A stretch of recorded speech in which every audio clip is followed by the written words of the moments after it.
Hi guys, this is Honey here और आज मैं एक्सप्लेन करने वाला हूँ एक सच्ची घटना पर बनी एक्शन ड्रामा मूवी जिसका नाम है मैन ऑफ ऑनर, जो सन 2000 में आई थी। इस कहानी में हम देखेंगे कि कैसे एक काले लड़के ने गोरों के बीच रहकर उनके घमंड को तोड़ा और वो पोजीशन हासिल की जिसे पाने के लिए गोरों के भी पसीने छूट जाते हैं। और ये उस समय की बात है जब काले लोगों के साथ रेसिज्म होता था। ये कहानी हमें हिम्मत और हौसले की असली परिभाषा सिखाती है। तो चलिए सीधा इस कहानी की तरफ। मूवी की शुरुआत में हम कार्ल नाम के एक लड़के को देखते हैं। कार्ल एक गाँव में अपने माँ बाप के साथ रहता है, जिसके पिता एक किसान है। वो हमेशा खेत में बहुत मेहनत करते। कार्ल अपने पिता को रोज खेत में मेहनत करते देखता था। एक दिन कार्ल को अपने पिता पर तरस आया, इसलिए वो अपने पिता के पास जाकर कहता है कि वो उनकी मदद करना चाहता है। लेकिन उसके पिता अपने बेटे को उनके साथ काम करने से मना कर देते हैं और कहते हैं कि अभी वो बच्चा है, इसलिए उसे अपनी पढ़ाई पर ध्यान देना चाहिए या फिर बाकी बच्चों की तरह खेलना चाहिए। लेकिन कार्ल अपने पिता की मदद करना चाहता था, इसलिए वो उनके साथ काम करने की जिद करने लगा। उसकी ये जिद देखकर उसके पिता भी मान गए और कार्ल रोज अपने पिता के साथ खेत में उनका हाथ बटाने लगा। फिर हम कुछ साल बाद का समय देखते हैं। कार्ल अब जवान हो चुका था। वो अब भी अपने पिता के साथ खेत में उनकी मदद करता है। एक दिन जब कार्ल खेत में काम कर रहा था तब उसकी माँ आकर बताती है कि इस गांव में कार्ल का आखिरी दिन है, क्योंकि उस दिन यूएस नेवी सिलेक्शन डे था, इसलिए उसे जाना होगा। मूवी में आगे हम देखते हैं कार्ल को उसके माँ बाप बस स्टॉप पर छोड़ने आए। उसके पिता कार्ल को इस गाँव में वापस आने से मना करते हैं। उसके पिता ऐसा इसलिए बोल रहे थे क्योंकि वो चाहते हैं कार्ल पढ़ाई पर अच्छी तरह फोकस करे और पढ़ लिख कर एक काबिल इंसान बने, इसलिए वो उसे अपनी फैमिली के बारे में सोचने से भी मना करते हैं। जाने से पहले कार्ल के पिता अपनी याद के तौर पर उसे एक रेडियो देते हैं। अब कार्ल को ना चाहते हुए भी अपने माँ बाप को छोड़कर जाना पड़ा। आगे हम देखते हैं कार्ल जब नेवी बेस पर पहुंचा तब उसे किचन में कुक की पोस्ट दी गई, क्योंकि उस समय काले लोगों के साथ बहुत भेदभाव होता था, इसलिए उन्हें नेवी ज्वाइन करना अलाउ नहीं था। वो लोग अब भी काले लोगों को गुलाम समझते थे, इसलिए गोरे लोग उन्हें हमेशा अपना नौकर बनाकर रखते थे। अगले दिन शिप पर कार्ल और उसके काले दोस्त गोरे स्टूडेंट्स को स्विमिंग करते देखते हैं। तब कार्ल का एक दोस्त बताता है कि स्विमिंग करने के लिए काले स्टूडेंट्स और गोरे स्टूडेंट्स के टाइमिंग अलग अलग है, मतलब काले लोग गोरे लोग के साथ स्विमिंग नहीं कर सकते। ये सुनकर कार्ल चौंक गया। वो कहता है कि उनके साथ ऐसा भेदभाव नहीं होना चाहिए, क्योंकि काले लोग भी गोरों की तरह इंसान ही होते हैं। कार्ल को यह बात बुरी लगी, इसलिए वो भी स्विमिंग करने पानी में कूद गया। लेकिन कार्ल की ये हरकत से सभी गोरे लोगों को उनकी इंसल्ट लगी, इसलिए शिप का कैप्टन अपने असिस्टेंट से कार्ल को ट्रेनिंग से एक्सपेल करने कहता है। पानी में कूदने के बाद कार्ल एक गोरे स्टूडेंट से रेस लगाकर उसे हरा देता है। इस हरकत की वजह से कार्ल को सजा के तौर पर कुछ देर के लिए लॉकअप में बंद कर दिया गया। लेकिन तभी वहां शिप का कैप्टन आया। दरअसल वो कार्ल की स्विमिंग स्पीड से काफी खुश हुआ था, इसलिए वो कार्ल को कुक की पोस्ट से हटाकर उसका ट्रांसफर रेस्क्यू सिम टीम में कर देता है। ये सुनकर कार्ल बहुत खुश होता है और इस बारे में बताने के लिए अपने पिता को खत लिखता है। अगले दिन एक हेलीकॉप्टर समुद्र में क्रैश हो गया। तब शिप का कैप्टन एक डाइवर को तुरंत हेलीकॉप्टर के पायलट को बचाने के ऑर्डर देता है। बहुत देर के बाद आखिरकार वो डाइवर पायलट को बचाकर शिप पर ले ही आया। उस डाइवर का नाम चीफ संडे है। संडे नेवी में मास्टर चीफ की रैंक पर था। मास्टर चीफ की एक जानी मानी डाइविंग टीम थी, लेकिन चीफ संडे ने जिस पायलट को हेलीकॉप्टर से बचाया था, बदकिस्मती से वो पायलट मर गया। फिर दूसरा डाइवर जाकर हेलीकॉप्टर के को पायलट को बाहर निकालता है। दरअसल उस समय एक डाइवर एक बार में एक ही आदमी को बचा सकता था, क्योंकि उस समय डाइविंग सूट का वजन 200 किलोग्राम हुआ करता था। इसलिए जब दूसरा डाइवर को पायलट को बचाने के लिए पानी में उतर रहा होता है, तभी अचानक उसकी रस्सी सूट के वजन से टूट गई और वो समुद्र के अंदर चला गया। तब चीफ संडे बिना डाइविंग सूट पहने उस डाइवर को बचाने पानी में कूद पड़ा और उसे किसी तरह बचा लिया। लेकिन काफी देर पानी के अंदर रहने की वजह से संडे के लंग्स बुरी तरह इंजर्ड हो गए, जिस वजह से उसे हॉस्पिटल में एडमिट करना पड़ा। डॉक्टर बताता है कि वो जब तक पूरी तरह ठीक नहीं हो जाता वो डाइविंग नहीं कर सकता। ये सुनते ही चीफ को गुस्सा आ गया, इसलिए वो हॉस्पिटल में उत्पात मचाने लगा। संडे की इस हरकत की वजह से अगले दिन उस पर इंक्वायरी हुई और उसे डिमोशन देते हुए डाइविंग टीम का कोच बना दिया गया। आगे हम देखते हैं कार्ल कैप्टन के पास जाकर कहता है कि वो उसे डाइविंग ट्रेनिंग में पार्टिसिपेट करने की परमिशन दे, क्योंकि संडे ने जिस तरह डाइवर की जान बचाई उससे वो काफी प्रेरित हुआ है और अब उसे चीफ संडे की तरह किसी की जान बचाने का मौका चाहिए। कार्ल का ऐसा जज्बा देखकर कैप्टन भी मान गया। वो कार्ल को स्विमिंग डिवीजन से डाइविंग डिवीजन में ट्रांसफर कर देता है। अगले दिन कार्ल ट्रेनिंग कैंप पहुंचता है और उसने कैंप के गेट पर खड़े गार्ड को अपनी ड्यूटी का लेटर दिखाया। तब गार्ड उसे देखकर चौंक गया, क्योंकि अब तक किसी भी काले इंसान को मरीन बेस में आने की परमिशन नहीं दी गई थी। तभी वहाँ चीफ संडे आता है, जो अब एक डाइविंग कोच बन चुका है। कार्ल चीफ को बताता है कि वो कैसे उससे प्रेरित होकर डाइविंग डिवीजन में आया है, लेकिन संडे उसकी तारीफ करने के बजाय कहता है कि काले लोगों को सिर्फ खाना बनाना चाहिए। अपनी इंसल्ट होने के बाद भी कार्ल शांत रहता है और संडे वहाँ से चला जाता है। संडे के जाने के बाद कार्ल वहीं उसका इंतजार करता है। चीफ संडे जब शाम को वापस आया तब वो कार्ल को वहीं खड़ा देखता है। संडे कार्ल से कहता है कि उसे उसके गाँव वापस चले जाना चाहिए, लेकिन कार्ल काल बताता है कि उसने अपने पिता से वादा किया था कि वो एक दिन नेवी का मेंबर बनेगा। काल की हिम्मत देखकर संडे उसे कैंप में आने की परमिशन दे देता है, लेकिन कैंप में आने के बाद भी वहाँ के गोरे स्टूडेंट थूक कर उसकी इंसल्ट करते हैं। तभी काल के पास एक और गोरा स्टूडेंट आता है जो काल को हेलो कहता है। उसका नाम स्नो हिल है। स्नो काल को बताता है कि ये कैंप पुराने मरीन ऑफिसर के अंडर में है जिसका नाम मिस्टर पपी है। फिर वो काल को कैंप के हॉस्टल ले गया जहाँ और भी बहुत सारे गोरे स्टूडेंट थे, लेकिन उनमें से कोई भी काल के आने से खुश नहीं थे। तभी वहाँ चीफ संडे आकर सारे गोरे स्टूडेंट को बताता है कि काल अब से इस डाइविंग ट्रेनिंग कैंप का हिस्सा है। ये सुनते ही गोरे स्टूडेंट एक एक करके वहाँ से चले गए। वो सब कहते हैं कि एक काले आदमी के साथ एक ही कमरे में सोने से अच्छा है कि वो लोग नेवी छोड़कर अपने घर चले जाएं। अब उस हॉस्टल में सिर्फ काल और स्नो ही थे। रात होने पर जब काल सो रहा था तभी चीफ संडे आकर उस पर पानी डालता है। इसके बाद काल को हॉस्टल से बाहर निकाला जाता है और उस पर पानी का फोर्स मारा जाता है। तब चीफ संडे कहता है कि काल को उसकी पोजीशन पता होनी चाहिए और उसे इतना आलसी नहीं होना चाहिए। काले लोगों को अपनाने की वजह से संडे का नाम खराब हो रहा था, जिसका गुस्सा वो काल पर निकाल रहा था। अगले दिन काल की ट्रेनिंग का पहला दिन था। चीफ संडे अपने स्टूडेंट को बताता है कि इस टेस्ट में लगभग हर स्टूडेंट फेल होते हैं क्योंकि स्विमिंग और डाइविंग में बहुत फर्क है। चीफ को पता था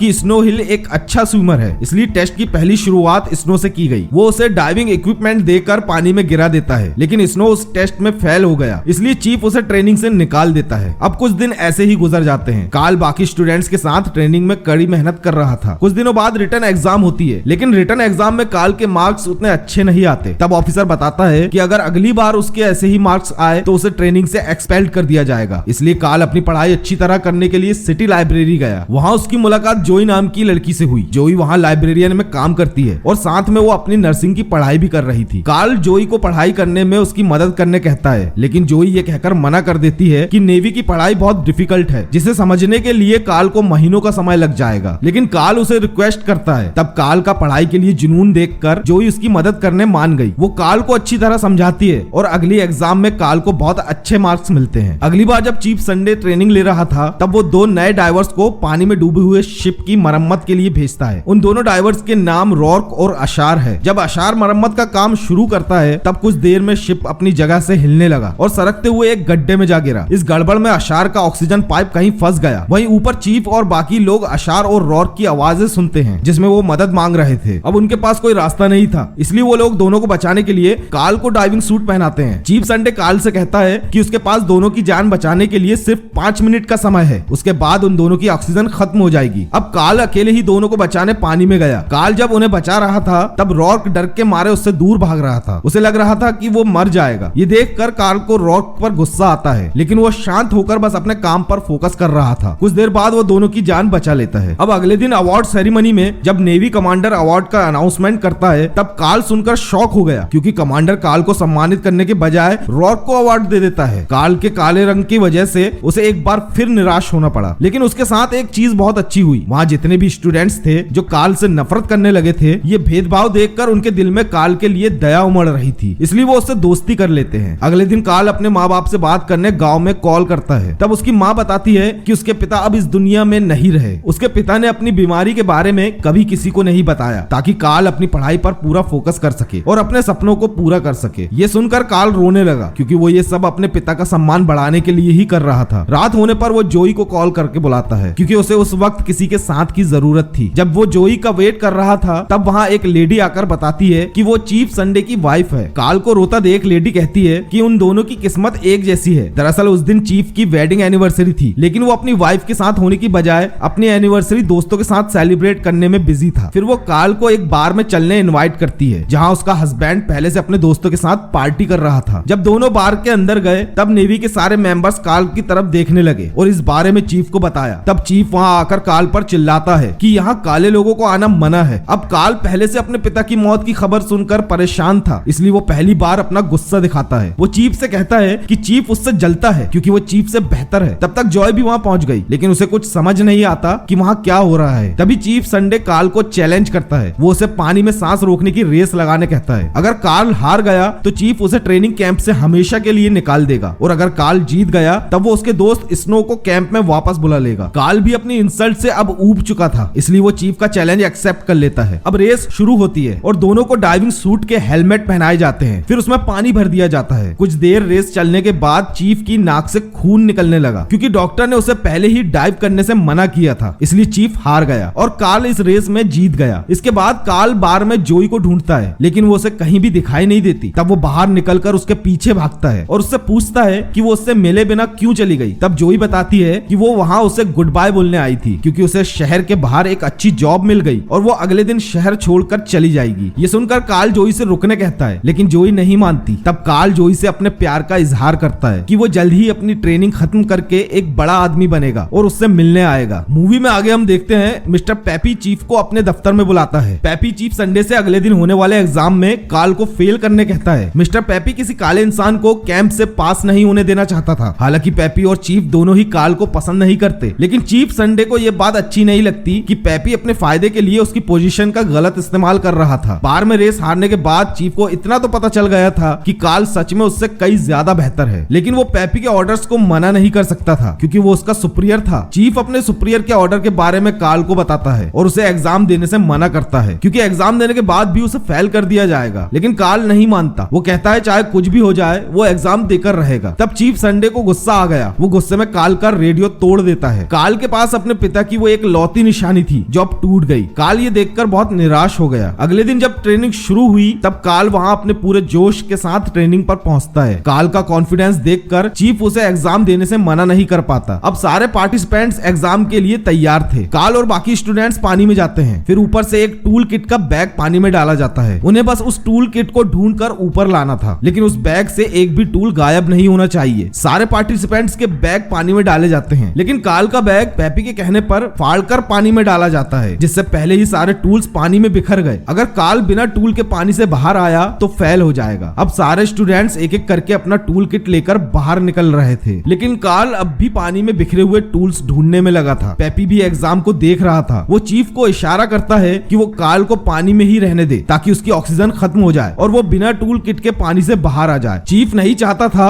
कि कार्ल फेल हो जाए, लेकिन वो मजबूर था, क्योंकि अगर वो पेपी की बात नहीं मानेगा तो उसे नौकरी से निकाल दिया जाएगा और उसकी जिंदगी खराब हो जाएगी। उधर जोई अपनी जॉब पर थी। काम करते समय जोई को अचानक कार्ल की याद आई और उसे ऐसा लगा कि कार्ल किसी मुसीबत में है, इसलिए वो जल्दी से उस जगह पर पहुंच गई। अब रात हो चुकी थी, लेकिन कार्ल अब भी पानी में ही था। ऑक्सीजन खत्म होने की वजह से उसके हाथ कांपने लगे थे, लेकिन उसने अब तक हिम्मत नहीं हारी। वो अब भी एक एक करके अपने बैग के टूल्स जमा करने में लगा था। अब चीफ और बाकी स्टूडेंट्स को भी कार्ल की फिक्र हो रही थी, क्योंकि सबको पता था कार्ल की ऑक्सीजन खत्म हो चुकी है। उधर पेपी फोन पर चीफ को लगातार बोल रहा था कि वो किसी भी कीमत पर कार्ल की कोई मदद ना करे। लेकिन कुछ देर बाद चीफ संडे का सब्र टूट गया, इसलिए वो अपने सुपीरियर के ऑर्डर्स के खिलाफ जाता है और बाकी स्टूडेंट्स से कार्ल को ऊपर खींचने कहता है। तब स्टूडेंट्स उसे ऊपर खींचते हैं। तब कार्ल कांपता हुआ आखिरकार सतह पर आ गया। सब देख रहे थे कि कार्ल ने कितनी बहादुरी से अपनी एग्जाम को पास कर लिया। आगे हम देखते हैं अगले दिन ग्रेजुएशन सेरेमनी चल रही थी। तब स्नो कैंप में आकर बताता है कि उसके पास कार्ल के लिए एक अच्छी खबर है और एक बुरी खबर है। अच्छी खबर ये थी कि नेवी ने उसे डाइविंग ट्रेनिंग के लिए अलाउ कर लिया है, और बुरी खबर ये थी कि चीफ संडे को पेपी के ऑर्डर्स ना मानने की वजह से नौकरी से निकाल दिया गया। ये सुनकर कार्ल खामोश रहता है। इसके बाद जब कार्ल अपना सामान लेने बेड के पास गया तब उसे बेड पर वही रेडियो मिला जिसे चीफ ने गुस्से में तोड़ दिया था। संडे ने उस रेडियो को सुधार दिया था। फिर मूवी में हम कुछ साल बाद का सीन देखते हैं। कार्ल अब नेवी में सीनियर डाइवर की पोस्ट पर पहुंच गया था और उसने जोई से शादी भी कर ली थी और अब उनका एक बेटा भी है। अब कार्ल यूनाइटेड स्टेट की हिस्ट्री में अब तक के सबसे बड़े मिशन पर जा रहा था, जिसमें उसे पानी में न्यूक्लियर बॉम्ब को ढूंढना है। कमांडर कार्ल को बताता है कि अगर बॉम्ब फट गया तो वो पूरा एरिया बर्बाद हो जाएगा, जिसमें लाखों लोग मारे जाएंगे। शुरुआत में कमांडर को कार्ल पर शक था कि वो ये मिशन अकेला पूरा कर पाएगा या नहीं, लेकिन कार्ल ने एक बार फिर साबित कर दिया था कि वो हर मिशन को पूरा करने की काबिलियत रखता है। उसका ये मिशन पूरे अमेरिका में लाइव ब्रॉडकास्ट किया गया। वो कार्ल जिसके काले होने पर सब उससे नफरत करते थे, अब वो लोगों की नजरों में हीरो बन चुका था। फिर कमांडर अपने बाकी लोगों से बॉम्ब को सतह पर लाने कहता है, लेकिन जैसे ही बॉम्ब ऊपर लाया गया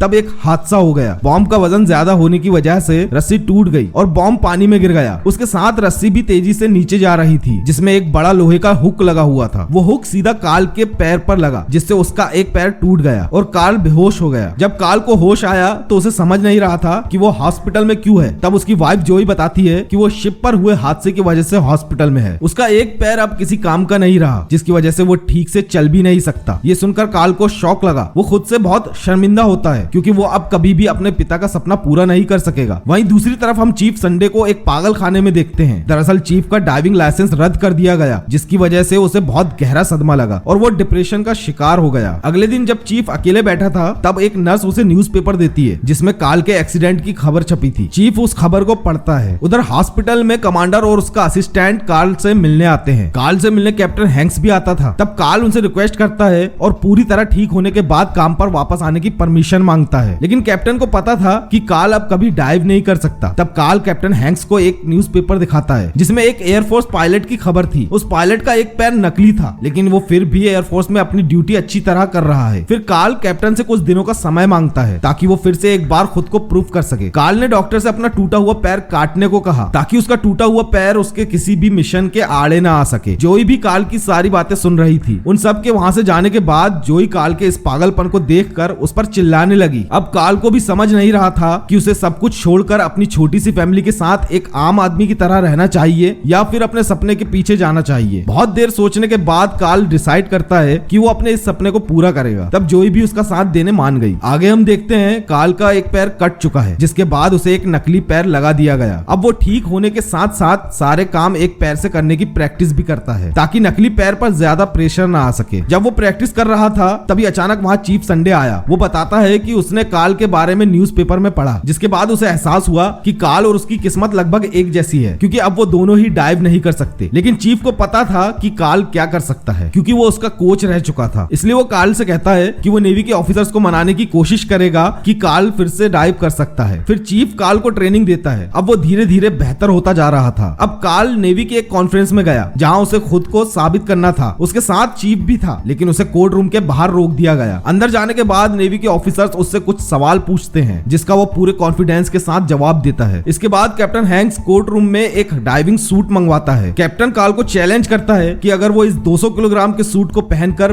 12 कदम सही से चल सका तो उसे वापस सीनियर डाइविंग की पोस्ट दे दी जाएगी। उधर कोर्ट रूम के बाहर चीफ गार्ड को डराकर अंदर गया। अंदर जाने के बाद चीफ को शॉक लगा जब उसने सुना कि ऑफिसर्स उसे 200 किलोग्राम का सूट पहनकर चलने बोल रहे हैं। कुछ देर में काल की वाइफ और उसका बेटा भी वहां आ गए। काल का बेटा अपने पिता की हिम्मत देखने वहां आया था। तभी चीफ ऑफिसर्स को बताता है कि एक आम आदमी भी इस सूट को पहनकर इतना नहीं चल सकता, लेकिन काल चीफ से कहता है कि वो इस चैलेंज को पूरा करेगा। वो पूरे जोश के साथ कहता है कि उसे उसका सपना पूरा करने से दुनिया की कोई चीज नहीं रोक सकती। काल का ऐसा जज्बा देखकर चीफ भी उसका सपोर्ट करता है और उसे सूट पहनाने में मदद करता है। अब काल पूरी तरह से तैयार था। अब बस उसे 12 कदम चलना था। तब चीफ काल से 12 कदम दूर जाकर खड़ा हो गया। अब काल को इतने भारी भरकम सूट के साथ चलते हुए चीफ तक पहुंचना था। काल अपने नकली पैर और 200 किलोग्राम सूट के साथ खड़ा था। वो बड़ी मुश्किल से 4 कदम चलता है। 4 कदम में ही काल के पसीने छूटने लगे थे, इसलिए वो रुक गया। लेकिन चीफ उसकी हिम्मत बढ़ाते हुए चिल्लाकर कहता है कि उसे किसी भी कीमत पर काल के 12 कदम चाहिए। अब काल अपनी पूरी हिम्मत लगाकर 5 कदम और चलता है, लेकिन अब भी उसे 3 कदम और चलने थे। लेकिन अब काल हिम्मत हार गया था क्योंकि उसे बहुत ज्यादा दर्द होने लगा। तभी चीफ कहता है कि वो उसका कमांडर है, इसलिए उसे उसके पास आकर रिपोर्ट करना होगा। ये सुनते ही काल जल्दी से अपने बचे हुए 3 कदम पूरे करता है और चीफ तक पहुंच जाता है। उसने अपने 12 कदम पूरे कर लिए थे। काल की ऐसी हिम्मत देखकर कैप्टन हैंक्स और बाकी के ऑफिसर्स खड़े होकर कहते हैं कि काल वापस नेवी में डाइवर बन सकता है। काल का ये स्ट्रगल देखकर वहां बैठे सारे लोग खड़े होकर उसके लिए तालियां बजाने लगे और उसकी हिम्मत की दाद देने लगे। ये सब देखकर जोई को भी अपने हस्बैंड काल पर बहुत गर्व महसूस होता है। फिर चीफ संडे कहता है कि एक टीचर के तौर पर उसकी ड्यूटी यहाँ से खत्म होती है। ये कहकर चीफ उसे सल्यूट करता है। काल एक लौता ब्लैक स्टूडेंट था जिसे एक गोरे ऑफिसर ने सल्यूट किया था। फिर मूवी में हम काल की हिस्ट्री देखते हैं, जिसमें हमें पता चलता है कि यूएस नेवी में काल ऐसा पहला डाइवर था जिसका एक पैर नकली था, लेकिन उसके बाद भी उसने नेवी में 9 साल तक ईमानदारी से अपनी ड्यूटी पूरी की और यहीं पर ये मूवी भी खत्म होती है। तो दोस्तों, उम्मीद करता हूँ आपको ये मूवी पसंद आई होगी। तो मुझे सपोर्ट करने के लिए चैनल को सब्सक्राइब करें, वीडियो को ज्यादा से ज्यादा शेयर करें, लाइक करें और कमेंट सेक्शन में अपनी राय जरूर दें। तो जल्द मिलेंगे अगली वीडियो में, तब तक के लिए बाय बाय।